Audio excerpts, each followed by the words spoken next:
is if there was a net underneath that bridge, only about 2 or 3 feet below me, because Yeah, and I'd have had to watch the guys tie the net at the end. I had to make sure the net was going to hold me. absolutely, tested a few times. Yes. Somebody else tested first. Yeah. So. No, I would like to welcome Doug joining us today on Podcaster Thursday. Hi, Doug. How are you doing? Great. How you guys doing? Great. All well, all good. So, Doug, tell us about yourself. What do you do? Where are you from? And how are you doing in this COVID-19 situation? Well, first of all, to follow up, somebody that's climbing mountains and jump out of airplane talks. We just watch movies, but during COVID-19, we're just hanging home, being safe. My wife's a teacher, so she's able to teach. My company's still working, so that's good. But yeah, so podcast wise, my podcast is right here. The Good, the Bad, and the Sequel. It's a movie podcast where we talk movie sequels, but the way it's different is we don't just talk about any sequel.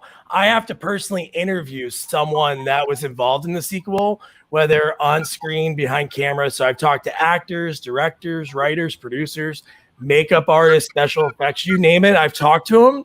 So that's been a lot of fun. And then the next week we review that film. And it's pretty cool to hear the behind the scenes, how things came to be in the movie.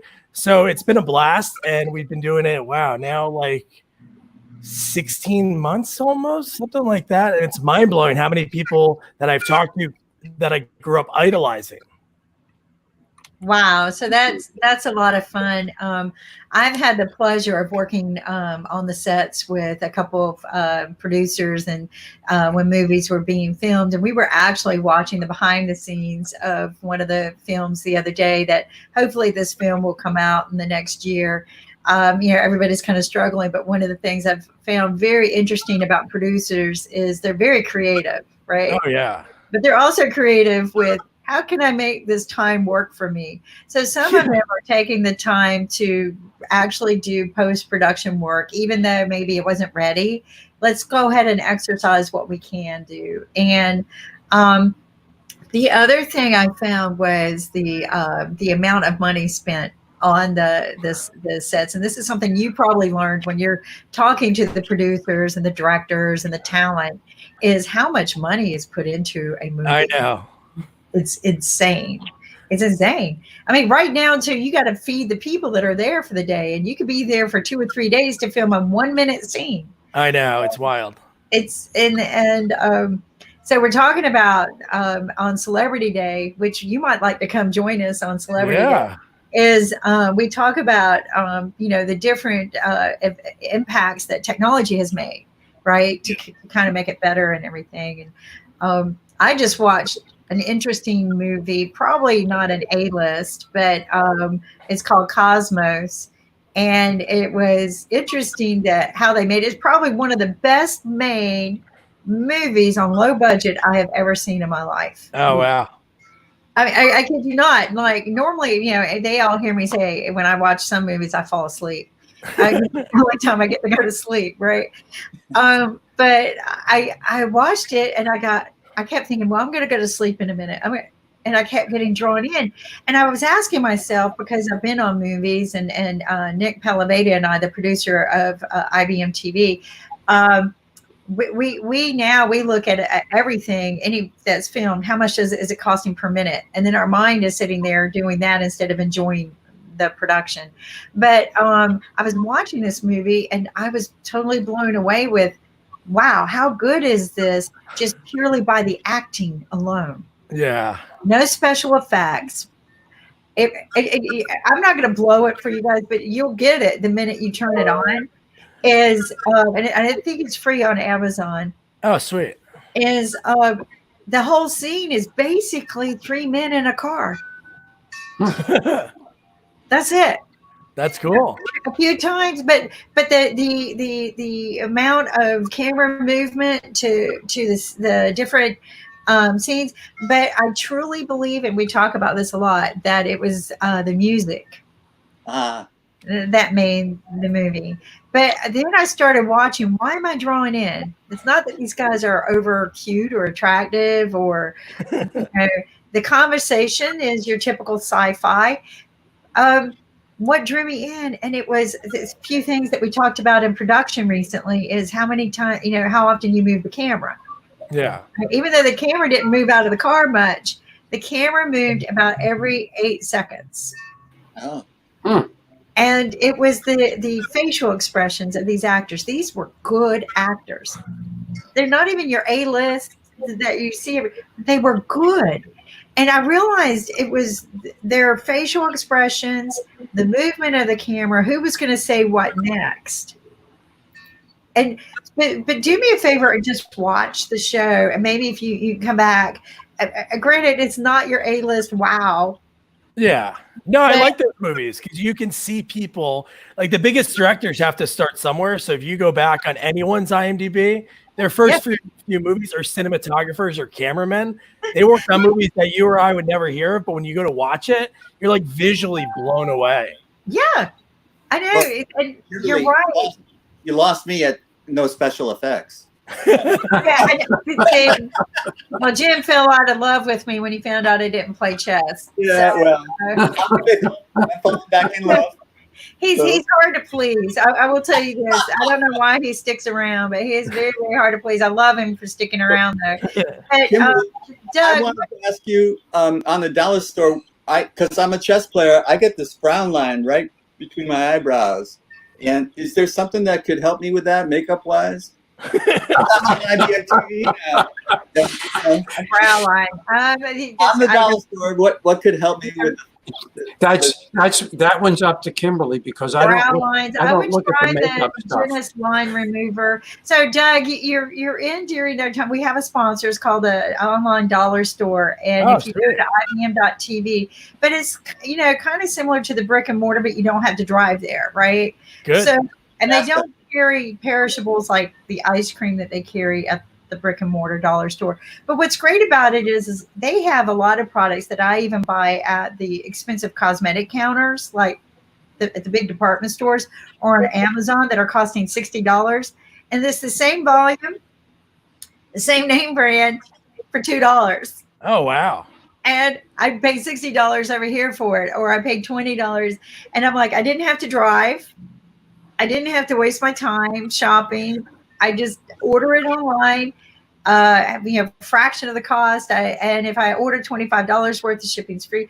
But, the Family Dollar Store has been great to us because, they're donating 50% of their earnings to our financial literacy programs. Oh, that's nice. But Doug is here because he's got this great podcast, and you've been doing this 16 months. Yeah, just about. I think we launched like March of last year. So wow, around there. Just in time for the COVID. You kind of got your system rolling, and you understood. It takes a while to understand how to do a podcast, doesn't it? Yeah, it takes time to do it, and you learn stuff, and then you want to go back and like remaster audio, which I've learned is I might notice it, or people that have a podcast that do editing, maybe they'll notice something like Jim with chess. I'm sure he would notice something that a chess player would notice, but maybe somebody watching wouldn't. So it's one of those things like I could play it for my wife and she'll be like, oh, you know what? It actually sounds exactly the same as the old one. But no, you're right. Like right now, it's actually helped me in a way. Obviously, it's during a crisis and there's so many people that are stepping up and helping out. But so many actors and people in Hollywood have time right now. So I was able to actually, right now, I have like 26 episodes in the can interview-wise, which is like almost a year's worth of content. So that's really good for me, just so I have to scramble because I haven't had to do that yet, luckily. So it's actually makes it easy as a burden. I can get ahead of the game. So let's talk about this. You've got 26 in the can, and a lot of people don't understand this, but in the TV and media world, so apparently you've done some homework. Yeah. You need at least a season, what they call 1 year's worth in the can. It's 13 1-hour shows, or 26 half-hour shows. So you've already fulfilled that criteria to be on any major network.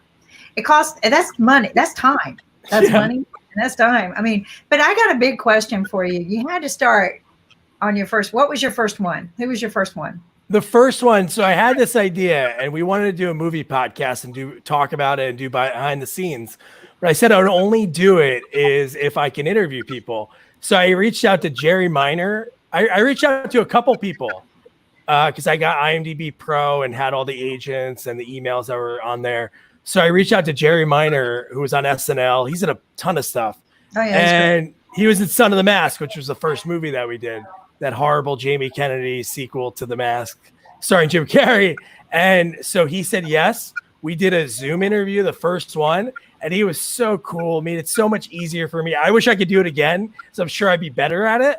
But it was just, he was so cool. And then that opened the door to other people. And then the one that really changed it for me was I interviewed William Sadler I interviewed him. And his agent was great, got back to me the next day, and we chatted the day after I sent the email. And everybody I sent the emails to, they're like, wow, William Sadler talked to him. So I got to give this guy a chance. So that was really big for me.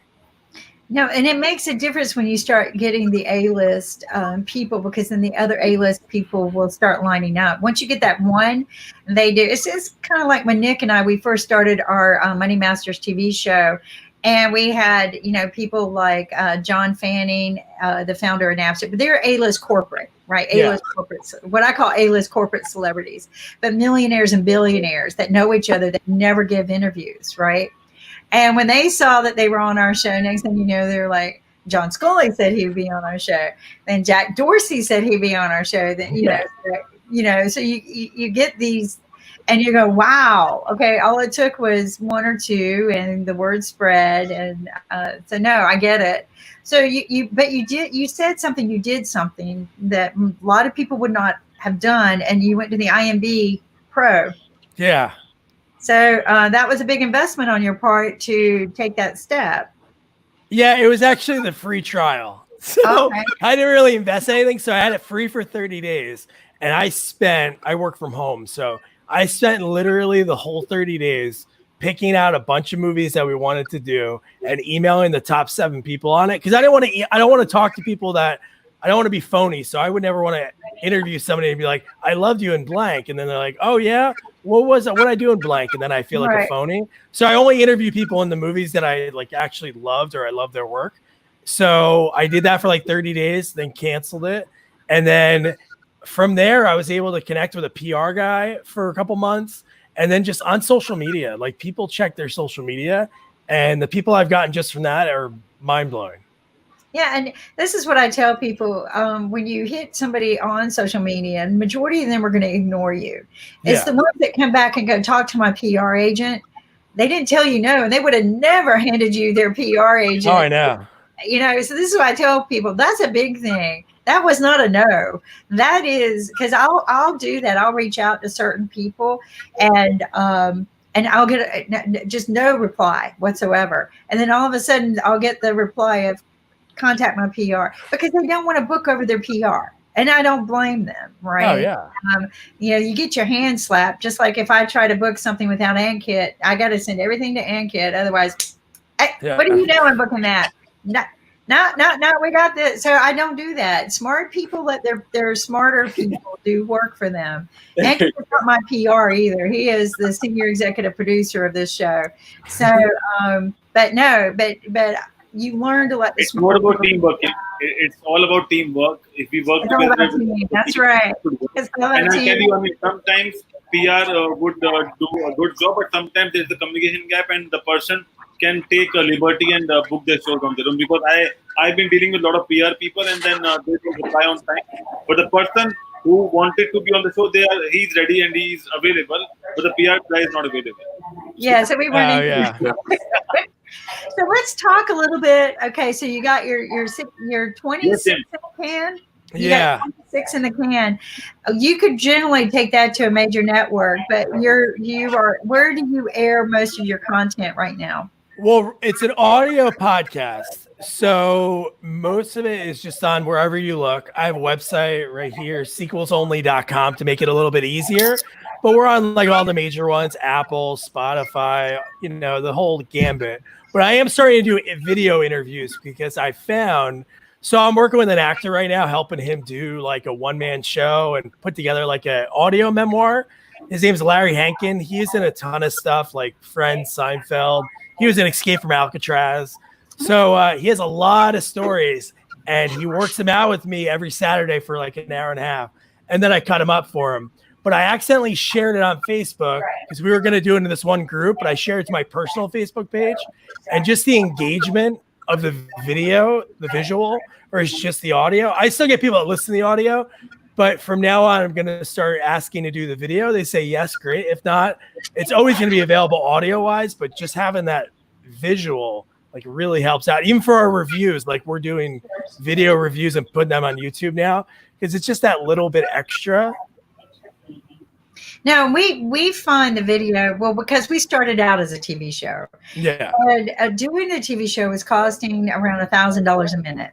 Wow. Especially like what we started out doing the show for the quality of PBS, right? So, and that's a low end show, $1,000 a minute. You've got Shark Tank, which costs $1 million a minute. Jesus. I know, insane. Am I crazy? Right. So we were bleeding when the networks, every time they ask us to change something, when you work with the network station, you have to cut at precisely certain points for advertisements, for rap, for intro, for whatever, and things they want. So they would give us something ridiculous, like it's got to be 28 minutes and 42 seconds. It's very hard to cut an interview right at that precise. Literally, we would have a stopwatch, right? And then you try to stretch it so it doesn't sound funny, right? Or shrink it. And it was becoming crazy. So one day after doing a lot of these shows and getting a runaround with the networks of, well, we like you, but it was always we like, or we want you to do this. We want you to change this. And we were bleeding. And definitely not leading because we were more financial literacy, but we were interviewing the world's leading billionaires. And I used to think, why wouldn't anyone want to watch this, right? Yeah. I mean, big free story of how he became successful. But apparently we weren't cutting the mustard. But what was interesting is I finally looked at Nick and I go, I just don't want to do this anymore unless we own our own network. I am so sick and tired of the network, and they're bleeding. Like the networks are slowly shutting down, and I said, and they're not doing anything smart, right? They're not broadcasting globally smart. They're bleeding. They spent billions of dollars at each network station, and if you ever saw how PBS worked, a show doesn't just make all of the U.S. unless you're from BBC. So you have to knock on every door with your content to get it aired on every station. And people said, wow. It was a mess. So he goes, we can't do that. There's no way we can do that. You got to have millions and billions of dollars to broadcast. I go, we'll figure it out. Because I run my own phone company. We'll figure this out. So we did. We came up with Pod TV. Nick was the brainchild of that because he was doing GoToMeetings. And he came back and he goes, why can't we do interviews like this? Basically, that's all you want is you want the really good headshots of the people when you're interviewing, maybe a little pan around the room. And we tried, but we found out people were okay with just a good headshot of the interview. So then we canned the term Pod TV and we started working with it. And we were filming with IBM at the time, and things didn't go very forward with the film because they decided they didn't want to air it. They loved it, but they didn't want to air it. And that was, hundreds of thousands of dollars invested in content that sits on the shelf. So, but we legally acquired IBM TV to launch our network because it was a household name and we could push forward. And we just had an obligation. And the obligation was to keep it clean, green, and informational, educational, no profanity, no porn, Good. Yeah. Heavy religion, Nothing that leads or bleeds, right? Yeah. So, and I always ask them the question. I go, you guys are in the high bandwidth industry, because of high bandwidth, you've got a reason to sell. I came from that industry. I helped build the first fiber backbone in '93. Oh, wow. And it did. Well, here's what happened. It didn't go anywhere because the government didn't want to invest in it. But I asked him, I said, what paid for the bandwidth? What do you think paid to grow the bandwidth to what we use today? Paid? Probably the cable companies, no? Mm-mm. No. What? So the content that supported and pushed the growth of the bandwidth that we use today is porn and gaming. It had nothing to do with education, information, medical, saving lives, none of that. Two content elements that push the bandwidth to what we have today is porn, and paid for it is porn and gaming. So I would have said chess. I would have 30 million chess. But let's talk about, okay, so you got 26 in the can. Are they all aired? Are they all aired? Yeah. Oh no, they're just edited and ready to go. No, they're all those are audio ones.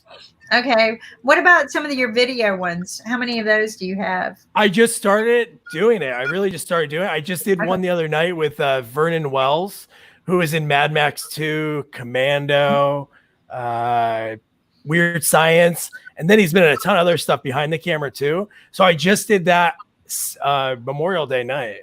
So that'll be out soon, probably in the next few weeks. But I have some other ones like going right now that I'm in the works of scheduling a time. But yeah. So are you doing a lot of post editing with them? Not a lot.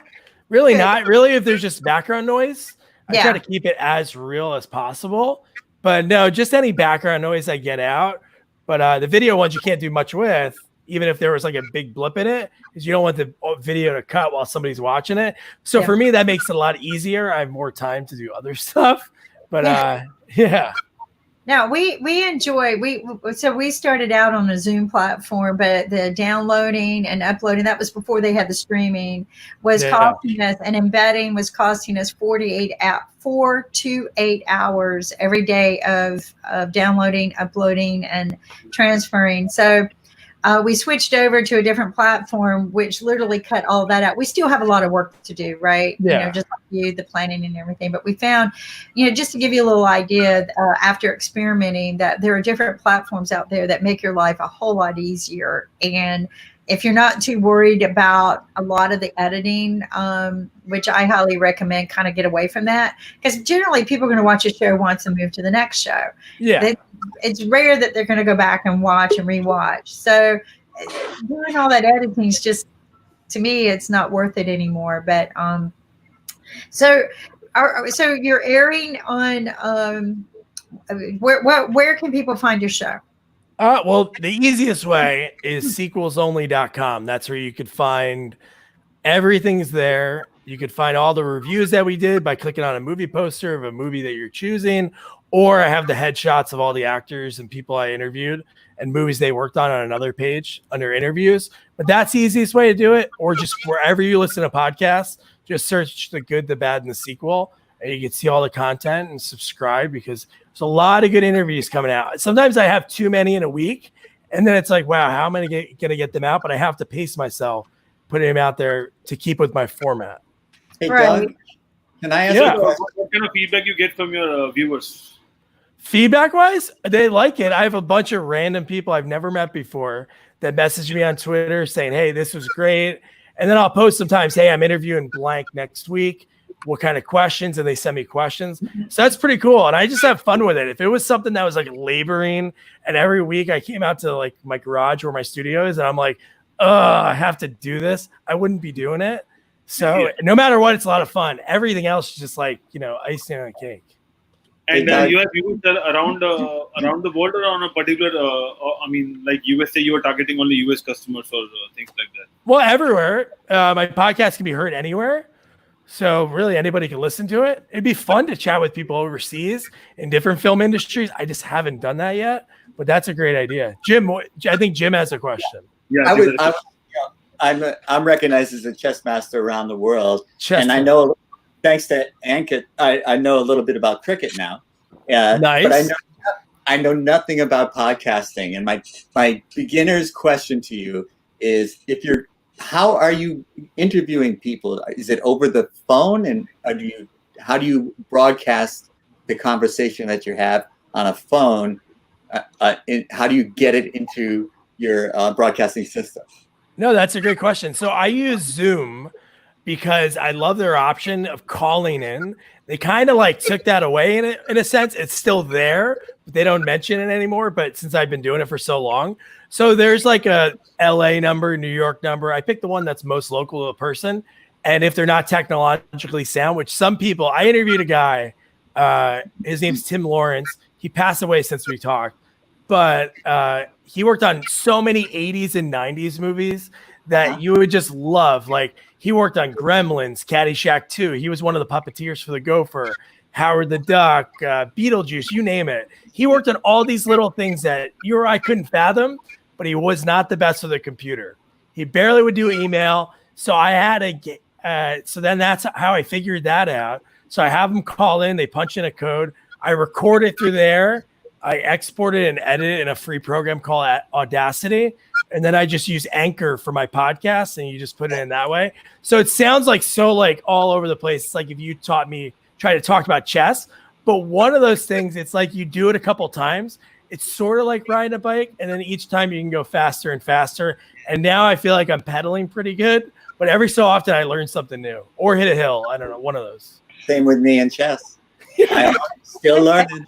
That's cool, man. It's always good to keep learning because if you're not learning, you're not getting better and, improving. So I love being able to learn like a new trick of the trade, and it just makes it easier for me and better for my listeners.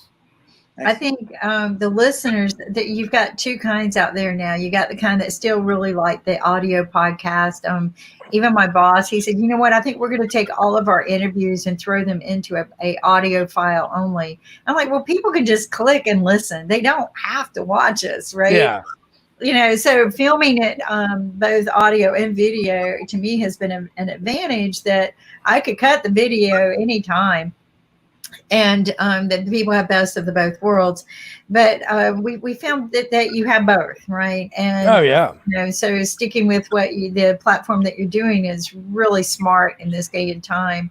YouTube is over saturated right now with a lot of content, and I know that's the reason why we kind of started IBM TV, was to get new content in. That is filtered, right? A little bit unique, different than, say, what some of the other network stations are offering, because they all offer the same content over and over, right? Amazon, Netflix, Roku, they all offer the same content. They buy the same content from the same people. And a few of them, they'll have like their original series, right? Like I think Amazon has the original series upload, which I kind of like, or something like that. But and also to add on it, IBM TV is for the world, by the world, and we are catering to the world, and we have content for each and every person living in different countries with different culture, different life, and different ways. And that is what we are doing. So sometimes what happens is that some content is not good for a country like US, but that is good for Africa, or maybe that is good for India. And we can also have different languages. So we are not bound with languages or with the audience or with the targeting and things like that. It's for the world, and we have viewers from most of the continents. I mean, we have covered all the continents. If you talk about countries, apart from China, I think everyone is watching us around the world. Well, we got 1.3 billion viewers in India, and we have,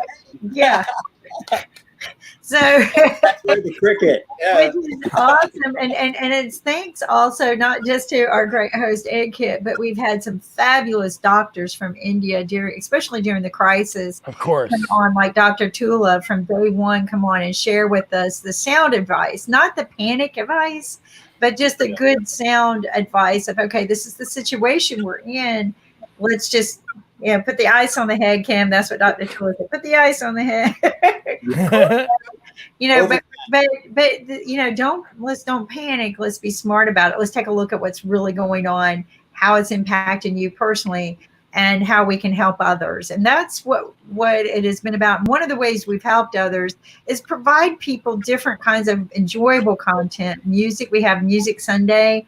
We have kids shows on Sundays. And all of this has organically grown since we started in March. with this, but again, just looking for, even shows like yours that are just very unique that people can enjoy, are drawn to help you distribute worldwide as well. But that's what IBM TV became about, is that the network stations, they're not there to really help you. They'll suck you dry. But we want to do is help people. We had a show start, kid you not, a young lady decided she wanted to start her own show on Sunday. And she said, I just want 1 hour. And we're like, okay. And I told Anki after working with her, because what we'll do is we'll sit and help and work with them the 1 hour. Like, we'll assign directors and everything and make sure everything's running smooth. And next thing you know, I go, she's going to be a 2-hour show. This girl is going to write. And she is. The next week, she was 2 hours. She is 2 hours. Oh, wow, nice. And also same thing happened with one of the doctors. So he always come on our show as an expert. But now he's also doing a show which is known as a DJ with Dr. Arthur. And that show is for 1 hour. And then last time we did it for 4 hours. Yeah, he got going so big and the fans were cheering him on. He did a marathon. He's a real doctor a real doctor that works in North Carolina. Oh, wow. Just like Dr. Tula. He's a real doctor, spends his days working, but he donates his time doing music at night for his patients. He does what you call request. Dr. DJ. He does. Oh, that's cool. Yeah. So he does requests by his patients. And we have Dr. Yu doing yoga on Sundays. And these are just real physicians that decided they wanted to do other things to, donate time to help. But it's funny because I thought, well, 1 hour is plenty for, somebody who's got other things going on. And he took 4 hours on like it was nothing. And I was like, oh my God, this guy's never going to quit. But we found that with our no restriction platform, what we tell people, and this is the advice I learned from Walter Football, who did his own show, is be consistent and on time every week when you start. Because your viewers, that's what they're going to count on. They're going to count on you being there every week. And he had 6 million fans, okay? Nice. But he had been doing podcasting for 20 years, just podcasting. Oh, nice. And he switched over to Pod TV last year. He does fantasy football. I don't know if you're familiar with fantasy football. Yeah. But he was our first. He was our first to try out, to figure out how to work the kinks out. We started out with Zoom and we ended up on this platform just because it was just so much easier. No uploading, no downloading, and everything. But what I learned was the true secret was being consistent and on time every day that you air. So like he was every Wednesday. So we were always on time, ready to go every Wednesday. And he, 6 million fans. I was just blown away to even work with somebody of that scale. But Ankit's got 1.3 billion. So and also Doug, we also have a radio jockey doing a radio show on IBM TV. And he's doing the radio thing since I think more than 30 years, maybe more than that. So one of the kind radio show on IBM TV. That's so anyone who wants to bring content to IBM TV, we got 1.3 billion viewers in India. We got millions of viewers in Africa. We've established in Africa really big now. And so South Africa, we've got 2 or 3 shows anyway that are running from there. So our viewer base. So I'm sitting here going, we've just got a few million viewers in America. Just a couple million. But look at what we have worldwide, and we're not restricted by broadcasting rules. This is great. So we enjoy what we do, but what you do is pretty phenomenal, and you built it organically, like you bootstrapped this, and that's hard to do. That's a tip of the hat. That is a tip of a hat. If I had a hat, that's a tip of a hat. Is the doctor here to help Jim out with his question about in between his eyebrows? Yeah, maybe So Dr. Tula is a plastic surgeon. I read that. That's why I was asking. Dr. Tula has been with us since the beginning of our show. He was in India when they first quarantined and had come in contact with a COVID patient and self-quarantined, but has been with us since the beginning. Well, doctor, my question to you is as a chess master, I have spent many, many, many hours over the board with the furrowed brow. So I have this one little spot here that's a line that I don't know how to get rid of. and I was asking Kimberly So- for makeup lessons, but Yeah. So Jim, my question to you is, how young are you? I'm not young at all.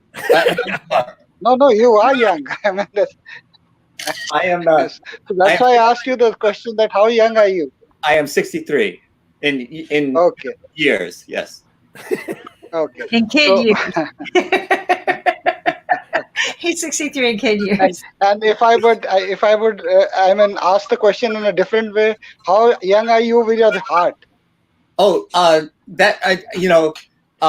Younger than Ankit?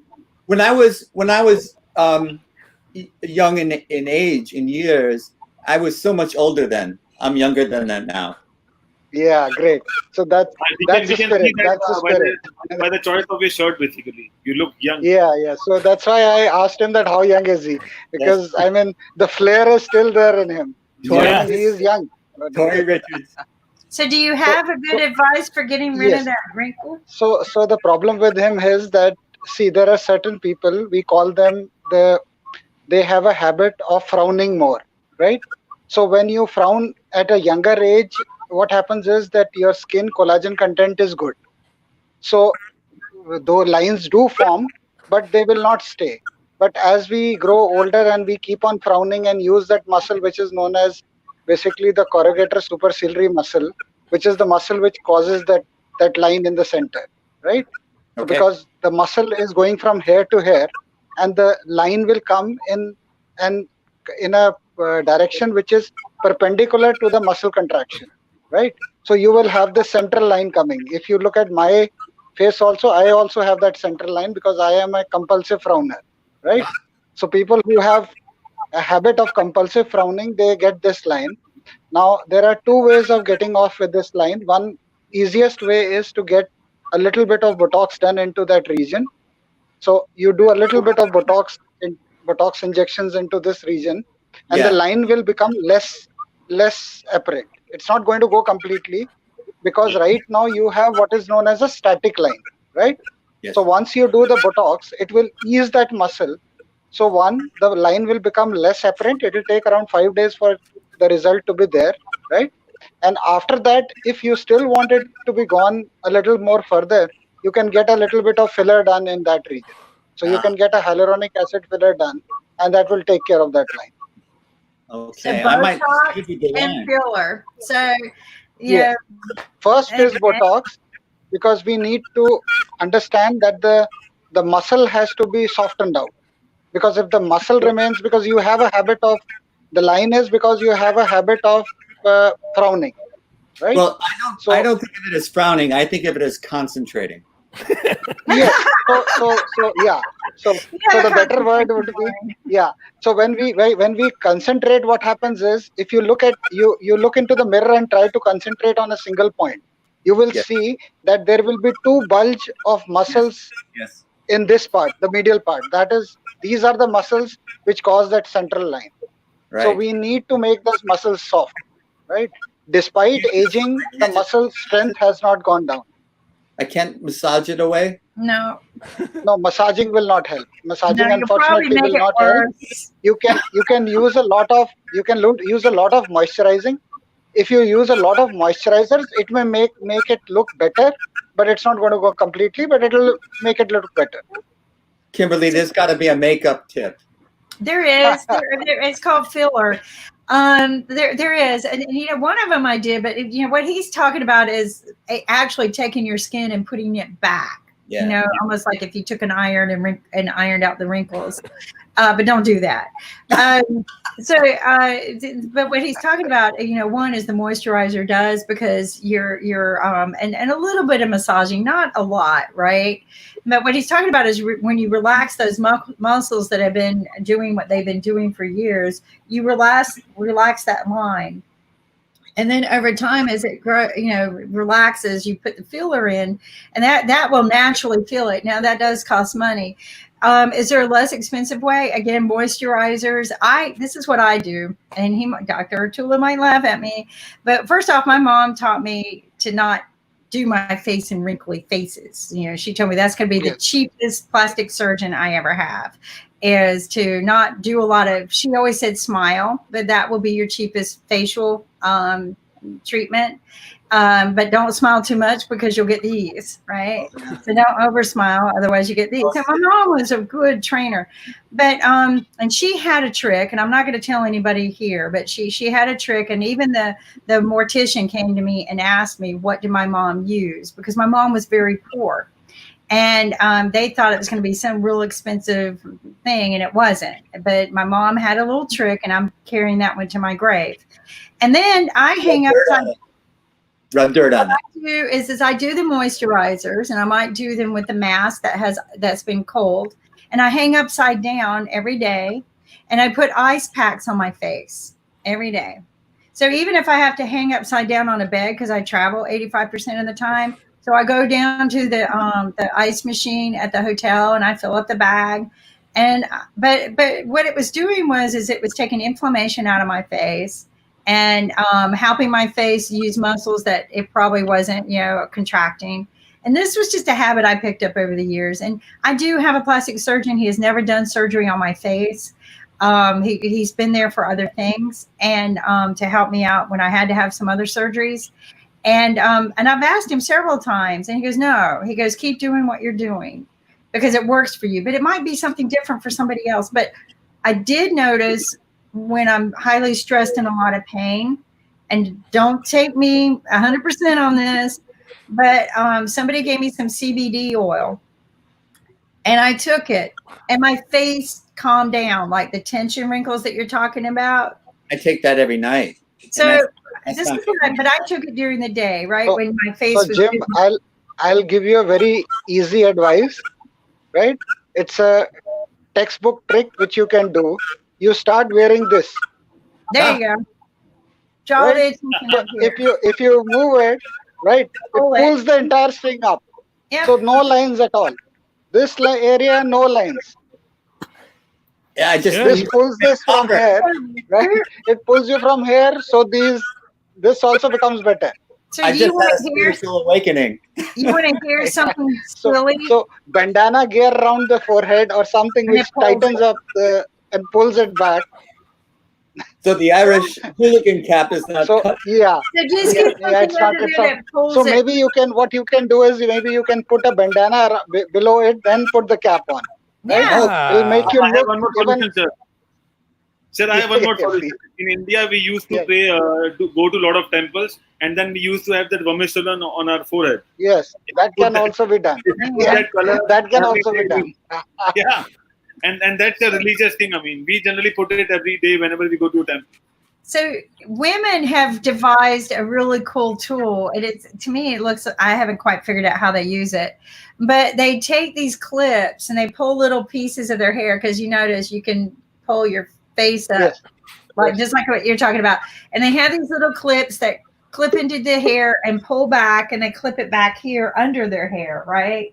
So Well, that's it's not gonna this little, and it pulls certain muscles back. No, seriously, they do this. Like they have. No, it's like a puppet. it's a way of pulling. Yeah, it's a way of pulling the skin, because what happens is that the hair is implanted into the skin, and when you pull the skin, it happens if you were even putting a braided ponytail also. Yeah, see? If you put a ponytail also and put it tight, so what happens is this part of the face gets lifted up.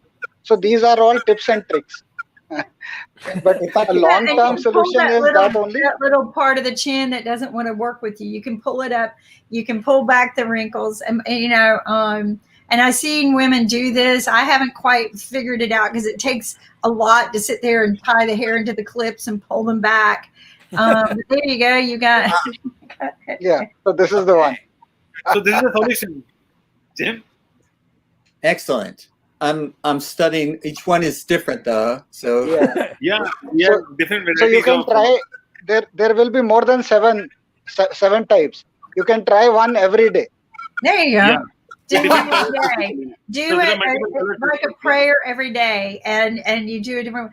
I still like hanging upside down with ice on my face. It's I can do that. it's a little easier. I'm only over 50, so I mean I've got a few more years to go. So that's my temper. I'm only over. You're just a young thing to me. Oh well, And- but So I think Hey, Doug guys. needs to leave at this point of time. So Dr. Dula, thank you, Doug, for joining us today. And Thank you. thank you for the advice. I think Oh. just your smile made us Pleasure, better. pleasure, Thank pleasure, you. man. Okay, take care. So Doug, we would like to host you again whenever you are available, maybe next Thursday or maybe on Tuesday if you are Saturday. available on Tuesday. Yeah, we'll connect through email and figure out a Sure. time. But Ankit, thank you. Kimberly, Yeah, Jim, come back on Dr. Tula. Take Tuesday. care. God bless you. Take Thank care. Come back on Tuesday. Thank you. And everybody check out sequelsonly.com. on it. I will. I'm on it.